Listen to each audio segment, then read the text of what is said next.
Friends, എല്ലാവർക്കും online ക്ലാസ്സിലേക്ക് സ്വാഗതം. ഇന്ന് നമ്മൾ ഡിസ്കസ് ചെയ്യുന്നത് 8ാം ക്ലാസ്സിലെ കേരള പാഠാവലി പ്രീവിയസ് ക്വസ്റ്റ്യൻ പേപ്പറാണ്. ആകെ സമയം 1.5 മണിക്കൂറാണ്. 40 മാർക്കിനാണ് ചോദ്യങ്ങളുള്ളത്. 15 മിനിറ്റ് കൂൾ ഓഫ് ടൈമാണ്. ചോദ്യങ്ങൾ വായിക്കാനും ഉത്തരങ്ങൾ ക്രമപ്പെടുത്താനും ഈ സമയം വിനിയോഗിക്കേണ്ടതാണ്. ചോദ്യങ്ങളും നിർദ്ദേശങ്ങളും ശ്രദ്ധാപൂർവ്വം വായിച്ച് ഉത്തരം എഴുതുക.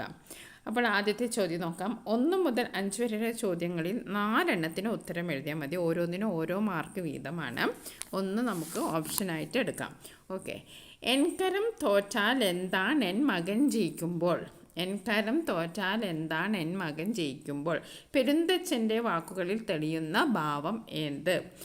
അസൂയ, വിദ്വേഷം, സഹതാപം, അഭിമാനം. ഇവിടെ എന്താണ്? എൻ കരം തോറ്റാലും എൻ്റെ മകൻ ജയിച്ചാൽ എന്താ എന്നാണ് ചോദിക്കുന്നത്. അപ്പോൾ അവിടെ തെളിയുന്ന ഭാവം എന്താണ്? അഭിമാനം. അഭിമാനം 4ാമത്തെ ഓപ്ഷനാണ് ശരിയായ ഉത്തരം. ഇനി അടുത്തത്, ദേവഭാഷാമൃതം ചേർന്ന ഭാഷകൾ വരിയുടെ ആശയം കണ്ടെത്തി എഴുതുക. മലയാള ഭാഷയിലുള്ള സംസ്കൃതത്തിൻ്റെ സ്വാധീനം, തമിഴ് ഭാഷയും മലയാള ഭാഷയും തമ്മിലുള്ള ബന്ധം, സംസ്കൃത ഭാഷയിൽ മലയാളത്തിൻ്റെ സ്വാധീനം, മലയാളവും സംസ്കൃതവും ദേവഭാഷകളാണ്. അപ്പോൾ ഇതിൽ നിന്ന് നമുക്ക് എന്താണ് മനസ്സിലാക്കുന്നത്? മലയാള ഭാഷയിലുള്ള സംസ്കൃതത്തിൻ്റെ സ്വാധീനമാണ് മനസ്സിലാവുന്നത്. മലയാള ഭാഷയിലുള്ള സംസ്കൃതത്തിൻ്റെ സ്വാധീനമാണ് മനസ്സിലാകുന്നത്. ഇനി അടുത്തത്, ചിലപ്പോഴെങ്കിലും മേഘം കത്തിജ്വലിക്കുന്ന സൂര്യനെതിരെയുള്ള ജീവജാലങ്ങളുടെ രക്ഷാകവചമാണ്. രക്ഷാകവചം എന്നത് അടിവരയിട്ടിട്ടുണ്ട്. അടിവരയിട്ട പദത്തിൻ്റെ ശരിയായ വിഗ്രഹാർത്ഥം എഴുതുക. ഓക്കെ. ആദ്യത്തെ, രക്ഷയ്ക്കുള്ള കവചം, രക്ഷയും കവചയും, രക്ഷകൻ്റെ കവചം, രക്ഷ എന്ന കവചം. അപ്പോൾ ഇതിൽ ശരിയായ ഉത്തരം രക്ഷയ്ക്കുള്ള കവചമാണ്. രക്ഷാകവചം എന്ന് പറഞ്ഞാൽ രക്ഷയ്ക്കുള്ള കവചമാണ്. ഓക്കെ. അടുത്ത ചോദ്യം നോക്കാം. 1000 മണിയുടെ നാവ് പൊത്തിയിടാം, ഒറ്റ വായിലെ നാവ് ആർക്കാനും കെട്ടുവാൻ കഴിയുമോ? 1000 മണിയുടെ നാവ് പൊത്തിയിടാം, ഒറ്റ വായിലെ നാവ് ആർക്കാനും കെട്ടുവാൻ കഴിയുമോ? അപ്പോൾ പിരിച്ച് വായിച്ചാൽ നമുക്ക് വേഗം അർത്ഥം മനസ്സിലാവും. വരികളുടെ ആശയത്തിന് യോജിക്കുന്ന പഴഞ്ചൊല്ല് തിരഞ്ഞെടുത്ത് എഴുതുക. 1000 ഉപദേശം അകത്ത് ചെന്നാലും അപശബ്ദമല്ലാതെ പുറത്ത് വരില്ല. 2ാമത്തെ ഓപ്ഷൻ നോക്കാം.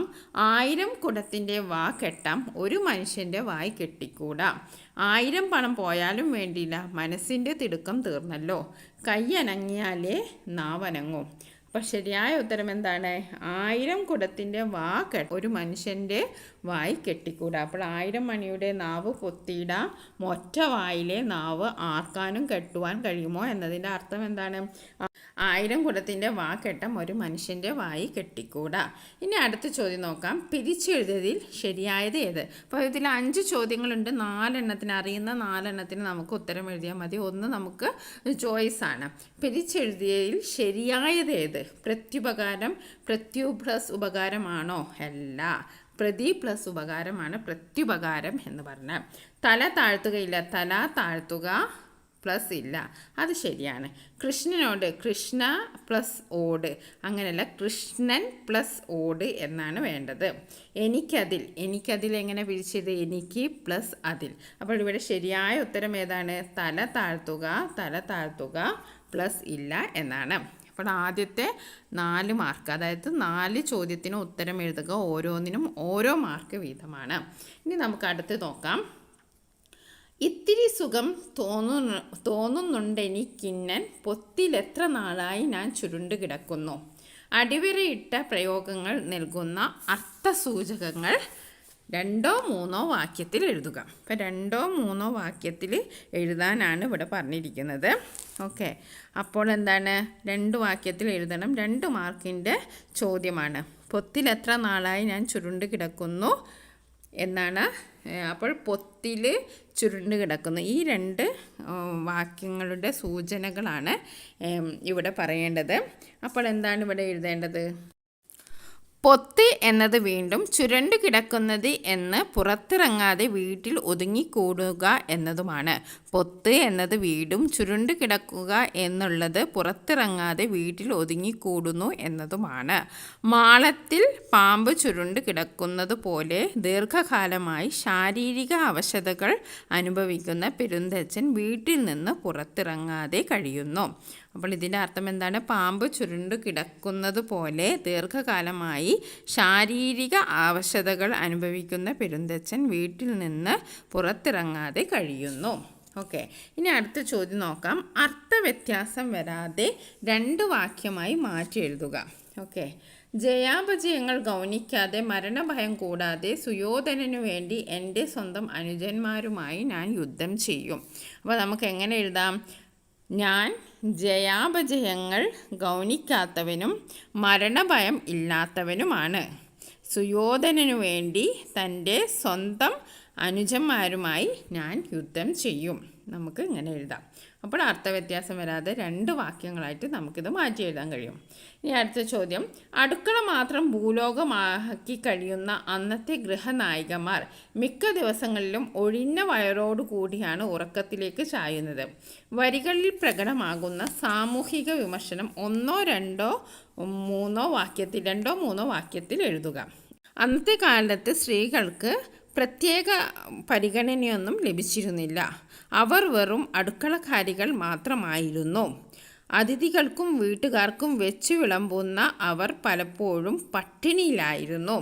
അതിഥികൾക്കും വീട്ടുകാർക്കും വെച്ച് വിളമ്പുന്ന സ്ത്രീകൾ പലപ്പോഴും പട്ടിണിയിലായിരുന്നു. ഇതാണ് ആ ഒരു വാക്കിൽ നിന്ന് നമുക്ക് മനസ്സിലാകുന്നത്. ഇനി അടുത്ത ചോദ്യമാണ്. എത്ര നാൾ അമ്മേ നിന്നെ തിരിയും കൊണ്ടീ വിധം ഹൃത്തടം കരിഞ്ഞു ഞാൻ കേണലയേണ്ടു. കവിയുടെ ദുഃഖത്തിൻ്റെ തീവ്രത ആവിഷ്കരിക്കുന്നതെങ്ങനെ? 2, 3 വാക്യത്തിൽ എഴുതുക. ഓക്കെ, കവി കവിതയാകുന്ന അമ്മയെ തിരയുന്നു. പ്രകൃതി സൗന്ദര്യത്തിലാണ് അമ്മയെ തേടുന്നത്, പക്ഷേ കണ്ടെത്താനാവുന്നില്ല. പ്രകൃതി സൗന്ദര്യത്തെ പൂർണ്ണമായും കവിതയിലൂടെ ആവിഷ്കരിക്കാത്ത ദുഃഖം വ്യക്തമാകുന്നു. പ്രകൃതി സൗന്ദര്യത്തെ പൂർണ്ണമായും കവിതയിലൂടെ ആവിഷ്കരിക്കാനാവാത്ത ദുഃഖം ഈ വരികളിൽ വ്യക്തമാണ്. ഇനി അടുത്ത ചോദ്യമാണ്. മാനവികതയുടെ തീർത്ഥം എന്ന ശീർഷകത്തിൻ്റെ 2 അർത്ഥസാധ്യതകൾ എഴുതുക. എന്താണ്? മനുഷ്യത്വമാണ് പുണ്യം. തീർത്ഥജലം വിളമ്പി നൽകുന്നത് പോലെ മനുഷ്യത്വവും പരോപകാരവും ജീവിതത്തെ ധന്യമാക്കുന്നു. മനുഷ്യത്വമാണ് പുണ്യം. തീർത്ഥജലം വിളമ്പി നൽകുന്നത് പോലെ മനുഷ്യത്വവും പരോപകാരവും ജീവിതത്തെ ധന്യമാക്കുന്നു. ഓക്കെ, ഇനി അടുത്ത ചോദ്യം നോക്കാം. 11ാമത്തെ ചോദ്യം. കാവ്യഭംഗി വ്യക്തമാക്കുക. ചിത്രവർണ്ണോജ്ജലേ നിൻ പുഷ്പവാടിയിലെത്ര വസന്തങ്ങൾ വന്നതില്ല. ഹൃത്തിലൊതുങ്ങാത്ത ആവേശമാർന്നുകൊണ്ടെത്ര കുയിലുകൾ കൂകിയില്ല. മാണിക്യവീണ എന്ന കവിതയിലെ ചില വരികളാണ്. അപ്പോൾ ഇതിൻ്റെ കാവ്യഭംഗി വ്യക്തമാക്കാനാണ് പറഞ്ഞത്.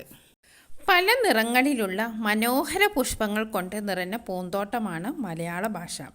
പല നിറങ്ങളിലുള്ള മനോഹര പുഷ്പങ്ങൾ കൊണ്ട് നിറഞ്ഞ പൂന്തോട്ടമാണ് മലയാള ഭാഷ. പല കാലങ്ങളിലുണ്ടായ കാവ്യപ്രസ്ഥാനങ്ങൾ നമ്മുടെ ഭാഷയുടെ വളർച്ചയെ വളരെയധികം സഹായിച്ചിട്ടുണ്ട്. കവിതയുടെ തുള്ളൽപ്പാട്ടും ആട്ടക്കഥയും വഞ്ചിപ്പാട്ടുമെല്ലാം ഭാഷയുടെ പൂന്തോട്ടത്തിലെത്തിയ വസന്തങ്ങളാണ്. കവിതയും തുള്ളൽപ്പാട്ടും ആട്ടക്കഥയും വഞ്ചിപ്പാട്ടുമെല്ലാം ഭാഷയുടെ പൂന്തോട്ടത്തിലെത്തിയ വസന്തങ്ങളാണ്. മലയാള ഭാഷയുടെ ശക്തി ഉൾക്കൊണ്ട് സാഹിത്യരചന നടത്തിയ കവികളെയാണ് കുയിലുകളായി സങ്കല്പിച്ചിരിക്കുന്നത്. ഓക്കെ, ഇനി അടുത്ത ചോദ്യം നോക്കാം. പൊങ്ങുവാൻ കൈനെങ്കിൽ നിരങ്ങാം കിഴവനെ താങ്ങുമായിരുന്ന കൈ വിതുമ്പി പെരുന്തച്ഛൻ. കൊച്ചനെ സ്തുതിക്കുമ്പോൾ എൻ മുഖം മങ്ങിപ്പോലും തച്ചനായാലും ഞാനൊരു അച്ഛനല്ലാതായി പോമോ. നഷ്ടബോധത്താലും അപവാദത്താലും വേദനിക്കുന്ന ഒരച്ഛൻ്റെ മനസ്സാണോ പെരുന്തച്ഛൻ്റേത്? പരിശോധിക്കുക. വർഷങ്ങളായി ചലനമറ്റ് തളർന്നു കിടക്കുകയാണ് പെരുന്തച്ഛൻ. ശ്വാസം മാത്രമാണ് അവശേഷിക്കുന്നത്. എങ്കിലും അദ്ദേഹത്തിൻ്റെ ഉള്ളിൽ മരങ്ങളോടും തൻ്റെ തൊഴിലോടുമുള്ള കൂറും തൊഴിൽ ചെയ്യാനുള്ള വ്യഗ്രതയും നിറഞ്ഞു നിൽക്കുന്നു. ഒന്ന് പൊങ്ങാൻ കഴിഞ്ഞെങ്കിൽ ഇഴഞ്ഞും നിരങ്ങിയുമെങ്കിലും തൻ്റെ പണിശാലയിൽ പോയി പണി ചെയ്യുന്നതിൻ്റെ ആഹ്ലാദം നുണയാമായിരുന്നു എന്ന് അദ്ദേഹം ചിന്തിക്കുന്നു. തൻ്റെ മകൻ ജീവനോടെ ഉണ്ടായിരുന്നുവെങ്കിൽ ഈ അവസ്ഥയിൽ തന്നെ താങ്ങുമായിരുന്നു എന്നും ചുട്ടുനീറുന്ന ഹൃദയത്തോടെ പെരുന്തച്ഛൻ ചിന്തിക്കുന്നു. തൻ്റെ ദുർവിധിയെക്കുറിച്ച് അദ്ദേഹം വിതുമ്പിപ്പോവുകയാണ്. അരങ്ങൊഴുങ്ങുന്നതിനു മുമ്പായുള്ള അവസാന വേഷം, അതുകൊണ്ട് അരങ്ങു തകർക്കുന്ന കളിയാവും കീർത്തി മുദ്ര. പ്രേക്ഷകന്റെ ഈ അഭിപ്രായം കഥാന്ത്യത്തെക്കുറിച്ചുള്ള സൂചന കൂടി നൽകുന്നുണ്ടോ? പാഠസന്ദർഭങ്ങൾ വിശകലനം ചെയ്ത് കുറിപ്പ് തയ്യാറാക്കുക. കൃഷ്ണനാട്ടം എന്ന കലയെ സ്വന്തം ജീവിതം തന്നെയാക്കി ഉപാസിച്ച കലാകാരനായിരുന്നു ആശാൻ. കൃഷ്ണനാട്ടം എന്ന കലയെ സ്വന്തം ജീവിതം തന്നെയാക്കി ഉപാസിച്ച കലാകാരനായിരുന്നു ആശാൻ. നീണ്ട 75 വർഷക്കാലം അരങ്ങിലും അണിയറയിലും അതുല്യ പ്രതിഭയായി ശോഭിച്ച അദ്ദേഹത്തിന് കല വിട്ടൊരു ജീവിതം ചിന്തിക്കാൻ പോലും സാധ്യമായിരുന്നില്ല. അതുകൊണ്ട് തന്നെ തൻ്റെ അവസാനത്തെ അരങ്ങേറ്റത്തിന് തയ്യാറെടുത്തപ്പോൾ അദ്ദേഹത്തിൻ്റെ മനസ്സ് വളരെ പ്രക്ഷുബ്ധമായിരുന്നു. തൻ്റെ അവസാന വേഷം കാണികളെ അതിശയിപ്പിക്കുന്നതായിരിക്കണം എന്ന് അദ്ദേഹം ആഗ്രഹിച്ചു. കൃഷ്ണനും യവനനും തമ്മിലുള്ള ദ്വന്ദ്വയുദ്ധം കാണുക എന്നതിനേക്കാൾ ആശാൻ്റെ അവസാന വേഷം കാണാനുള്ള ആകാംക്ഷയായിരുന്നു കാണികൾക്കുണ്ടായിരുന്നത്. കളി ആരംഭിച്ചപ്പോൾ വേഷത്തേക്കാൾ മികച്ച മെയ്വഴക്കമുള്ള ആശാൻ്റെ യവനൻ വാവിൽ കിടന്ന് പടവെട്ടി തളർന്ന ആശാൻ കൃഷ്ണൻ്റെ പാതാരവിന്ദത്തിൽ തന്നെ വീണു മരിച്ചു. അങ്ങനെ അദ്ദേഹം അനശ്വരനായി. ആസ്വാദകരുടെ ഹൃദയത്തിൽ അദ്ദേഹം കീർത്തിമുദ്ര നേടി. അടുത്ത ചോദ്യം നോക്കാം. ലോകമേ തറവാട് തനിക്ക് ഈ ചെടികളും പുൽക്കളും പുഴുക്കളും കൂടി തൻ കുടുംബക്കാർ, എൻ്റെ ഗുരുനാഥൻ. ഗാന്ധിജിയെക്കുറിച്ചുള്ള ഈ നിരീക്ഷണത്തിൻ്റെ സമകാലിക പ്രസക്തി വിശകലനം ചെയ്ത് കുറിപ്പ് തയ്യാറാക്കുക. ഇതിലേതെങ്കിലും ഒന്ന് എഴുതിയാൽ മതി. അപ്പോൾ നമുക്ക് ഒന്ന് നോക്കാം. ഈ ലോകത്തെ സ്വന്തം തറവാടായും ജീവജാലങ്ങളെ സ്വന്തം കുടുംബക്കാരായും കണ്ട മഹാത്മാവായിരുന്നു ഗാന്ധിജി. അദ്ദേഹം ത്യാഗത്തെ നേട്ടമായും താഴ്മയെ ഉന്നതിയായും കണക്കാക്കി. ത്യാഗപൂർണമായ ജീവിതമായിരുന്നു അദ്ദേഹം നയിച്ചിരുന്നത്. വിനയത്തെ അലങ്കാരമായിട്ടാണ് അദ്ദേഹം കണ്ടത്. ഈ ലോകത്തിലെ സകല ജീവജാലങ്ങളെയും സ്നേഹിക്കുകയും ഒപ്പം ലളിതവും ത്യാഗപൂർണവുമായ ജീവിതം നയിക്കുകയും ചെയ്ത ആത്മാവായിരുന്നു ഗാന്ധിജി. ഇനി നമുക്ക് അടുത്ത ചോദ്യം നോക്കാം. ജീവിതത്തിലുടനീളം പ്രത്യാശയായി മാറിയ അമ്മയെക്കുറിച്ചുള്ള ഓർമ്മകളാണ് പുതുവർഷം എന്ന കവിതയിലൂടെ വിജയലക്ഷ്മി അവതരിപ്പിക്കുന്നത്. നമ്മുടെ ജീവിത വഴിയിലുടനീളം വെളിച്ചം വിതറുന്ന പ്രകാശനാളമാണ് അമ്മ. അമ്മയോളം നമ്മെ സ്വാധീനിക്കുന്ന മറ്റൊരു ശക്തിയില്ല. അമ്മയെക്കുറിച്ചുള്ള ദീപ്തമായ സ്മരണകൾക്ക് ഏതു പൂക്കളത്തേക്കാളും സൗന്ദര്യമുണ്ടെന്ന് കവയിത്രി പറയുന്നു. കുട്ടിക്കാലത്തെ ഓർമ്മകളിലെല്ലാം അമ്മ നിറസാന്നിധ്യമാണ്. നന്നേ ചെറുപ്പത്തിൽ അമ്മ പറയുന്നത് മാത്രമായിരുന്നു വേദവാക്യം. അമ്മയോടൊപ്പമാണ് പൂക്കൾ നുള്ളിയതും പൂക്കളമിട്ടതും. കൈകൂപ്പി പ്രാർത്ഥിച്ച കുപ്പിവള കാപ്പായി മാറുമെന്ന് അമ്മ ഓർമ്മപ്പെടുത്തി. ഇവയെല്ലാം അമ്മയുടെ സ്നേഹത്തിൽ പൊതിഞ്ഞ കരുതലുകളായാണ് കവയിത്രി അനുഭവിച്ചറിഞ്ഞത്. പൂക്കളിൽ കാണുന്ന തുമ്പയായാണ് അമ്മ കവയിത്രിക്ക് അനുഭവപ്പെട്ടത്. ഫ്ലാറ്റിലെ ബാൽക്കണിയിൽ നിന്ന് നോക്കിയ കവയിത്രി താഴെ മണ്ണിൽ ആരാലും ശ്രദ്ധിക്കപ്പെടാതെ നിൽക്കുന്ന തുമ്പയെ കാണുന്നുണ്ട്. തുമ്പച്ചെടിയുടെ ലാളിത്യവും കുലീനതയും കവയിത്രിയുടെ മനസ്സിൽ അമ്മയുടെ പ്രതീകമായി നിറഞ്ഞു നിൽക്കുന്നു. മനസ്സിലെ അമ്മയെക്കുറിച്ചുള്ള ഓർമ്മകൾ മാത്രം മതി. ജീവിതത്തിലുടനീളം അനുഭവപ്പെടുന്ന പ്രത്യാശയാണ് അമ്മ.